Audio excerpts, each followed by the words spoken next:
Reporting sa klase moment.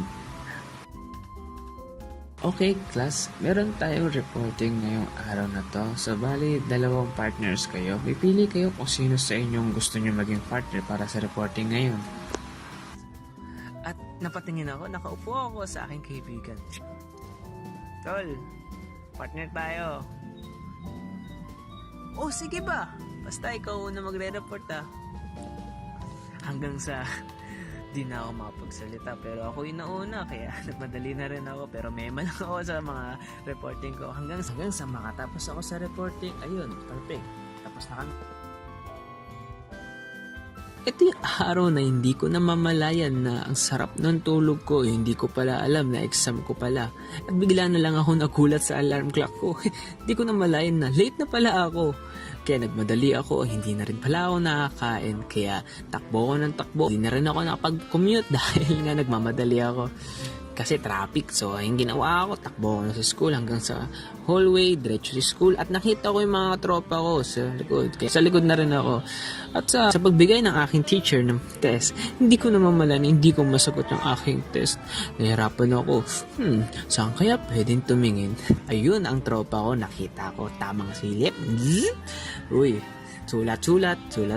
Hanggat sa nakatapos ako ng exam. At pinasa ko na rin sa teacher ko.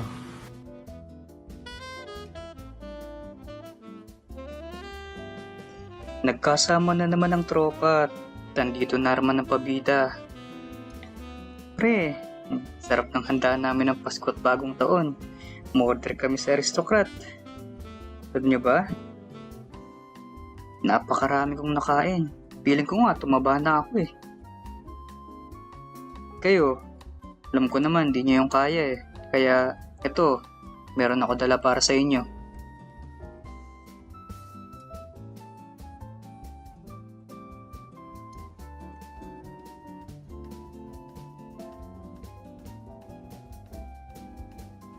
Nung time na nahuli ka ng teacher mo, nung natutulog sa classroom.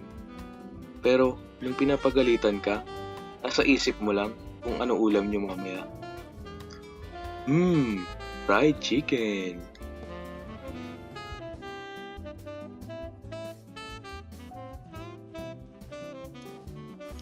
Yung feeling na seryosong-seryoso ka sa pagko-coach. Tapos naramdaman mong papalapit yung prop mo. Kaya yun, na-pressure ka. Tapos nagpanggap ka na parang normal. Dumating yung prop. Sabay enter. Ayun, error.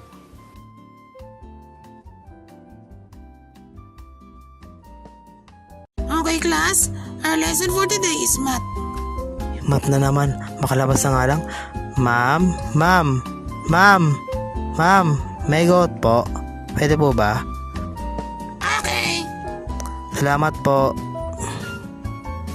Ayos yun Tumakas na lang rin kaya ako. Sige na nga. Tapos na nga ako.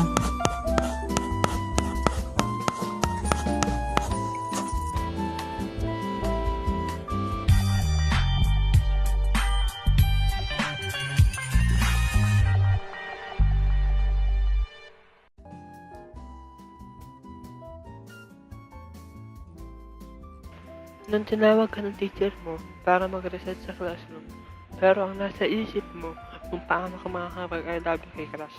At nung sasagot ka na sa recitation, ang iyong nasabi ay nasa isip mo. Correct? What is your answer? I love you po, ma'am. Ha?